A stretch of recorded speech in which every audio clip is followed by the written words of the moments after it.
Over the last few weeks, we've talked about books that are helpful for learning to play guitar, improving your guitar playing, or working on reading music on guitar.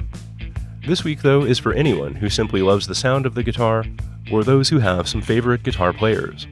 These are books about the guitar and guitarists that should be interesting to a wide range of music enthusiasts, no matter if you play an instrument yourself or not. The guitar has been an important instrument in the development of music, especially in genres like the blues, jazz, folk music, and rock and pop music. And for a long time, it's been an important accompanying instrument for all kinds of songwriters. In rock and pop music, I suspect there are still more musicians who have a background in playing guitar than those who started with piano and other keyboard instruments, although keyboards have made a huge comeback for folks who write a lot of music straight into computer recording setups. But even a lot of music that doesn't feature the guitar prominently has been influenced by its use in other contexts. Even the ways that we modify or enrich sound environments in recording studios has been informed by effect pedal innovations for the electric guitar in the 60s and 70s. Fuzz tones, phasers and flangers, reverbs and delays, chorusing, and all of those things became more well known to the public when guitar players started using them in stomp boxes, even though some had their earliest origins in recording consoles or early modular synthesizers. Of course, we have lots of biographies of musicians who happen to play guitar here at Poly, and music histories that include eras where the guitar reigned supreme, especially the rock era from the 60s to the present. But here's a few books that explore the guitar as their centerpiece from several different perspectives.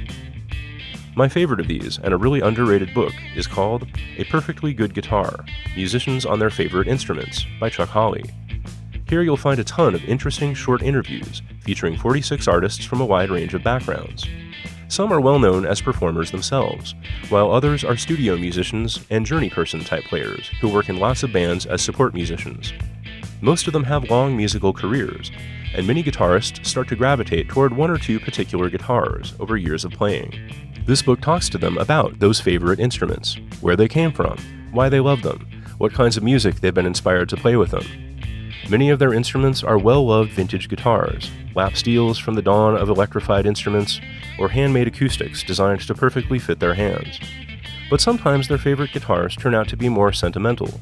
Maybe they're inexpensive or common instruments, but they take their owners back to the place where they were first inspired to become musicians.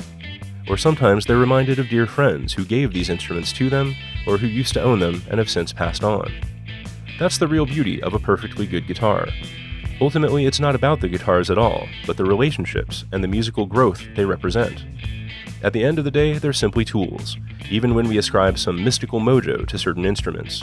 What's really happening in these guitars is reminding their owners of the mojo that's been inside of them all along. Another great book about guitarists is Talking Guitar by Jas Obright. As you'll probably guess from the book's title, Obright interviewed a range of guitar players who have worked in blues, rock, and pop idioms, asking them to dig deep into their love for the instrument. There are some crucial interviews featured here by folks who are not well known, but are essential to the status of the guitar in American music culture, like Nick Lucas, who recorded a couple of the earliest solo guitar singles ever to be released back in the 1920s, or Pops Staples, who recorded gospel, soul, and pop albums, starting in the pre-rock and roll 1950s. And some of the more well-known guitarists here have since passed on, like Jerry Garcia, Stevie Ray Vaughan, and Eddie Van Halen. They're all pretty unique interviews compared to the more general questions that these artists are typically asked for magazine and newspaper interviews, and you'll get more personal insights relating to how these artists told their stories through the guitar, and through the love of guitarists who came before them. As a cool bonus, this book also features a CD that has audio clips taken from each of the interviews in the book. Considering that many of the featured artists do most of their talking through the guitar, it's fun to hear them talk about the instrument instead. A book that gets into the early development of the guitar, and a popular favorite at Poly for the last few years, is The Birth of Loud by Ian S. Port. This book looks primarily at the history of the two companies who first took to mass production of electric guitars in the 1950s, Gibson and Fender. The two continued to dominate the electric guitar market throughout the first decades of rock and roll. And here we get a peek behind the manufacturing curtain, at the personalities involved in inventing and designing instruments, the likes of which had never been seen before. It's an epic story that has an archetypal folktale kind of feel, with new ideas coming from a little startup Fender company, who suddenly find themselves in competition with the established and respected Gibson company. Fender focuses on invention, bringing the first solid-body electric guitar to the market, followed not long after with the first electric bass. Then Gibson moves into the solid body electric world with what they advertise as more luxurious instruments, built by experienced luthiers combining the best woods and appointments like carved tops. Both companies quickly realized that success would come not just from their designs, but also from attracting well-known artists from the burgeoning blues and rock and roll scenes to play their instruments. And in the end, you might say that everyone is a winner, as great artists play great instruments that changed the course of music history. Now for a book that talks about how some of those now classic instruments can sometimes end up in the hands of folks who generally couldn't afford them. Many older guitars have become expensive collector's items now. A great set of short guitar-finding stories can be found in The Strat in the Attic, Thrilling Stories of Guitar Archaeology by Deke Dickerson. These stories aren't all about electric guitars either. There are classical guitars, steel string acoustics, lap steels, Weizenburn slide guitars, and some pretty quirky lesser-known electrics too, like those from Mosrite, Danelectro, and custom builders work. There are even some guitar amps thrown into the mix, pardon the pun. What they all have in common is being vintage, and often being found in the unlikeliest of places, from basements and attics to display novelties on Disney amusement park rides. And many of the owners do further research on their finds, sometimes discovering hidden histories in early guitar design that might have been lost to time otherwise. Some of the finders/owners of these guitars simply collect them or consider them to be artifacts of historical research, but some still get played, and those are my favorite stories of all. And finally, for those who would simply like to look at some beautiful guitars and learn a little about their history, we have a great book called Dangerous Curves: The Art of the Guitar by Darcy Coronin, which was made as part of an exhibit of the same name that took place at the Museum of Fine Arts in Boston back in 2001.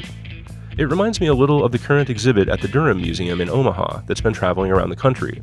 But this exhibit and book had more of an emphasis on the very early history of guitars, going all the way back to the Baroque era. The earliest Baroque guitars in this book date to the late 1500s or early 1600s, about a century after the time in Spain where the guitar is thought to have originated. And these early instruments are incredibly ornate. Simpler guitars that look more like the classical nylon string models we see today start showing up around the late 1700s and early 1800s, although their bodies are generally smaller and more slender than modern counterparts. From that point forward, we start to see some strange iterations of the instrument to cover larger ranges before the dawn of the recording era in the 20th century. Contraptions like harp guitars.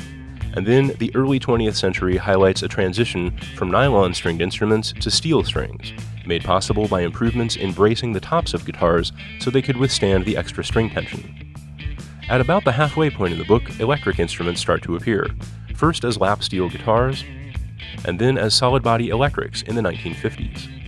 Many of the most familiar guitar designs all start showing up in the 1950s, and subsequent decades gave us either unusual and experimental spin-offs on these settled guitar shapes, or refinements to make them play faster, louder, or a little more comfortably.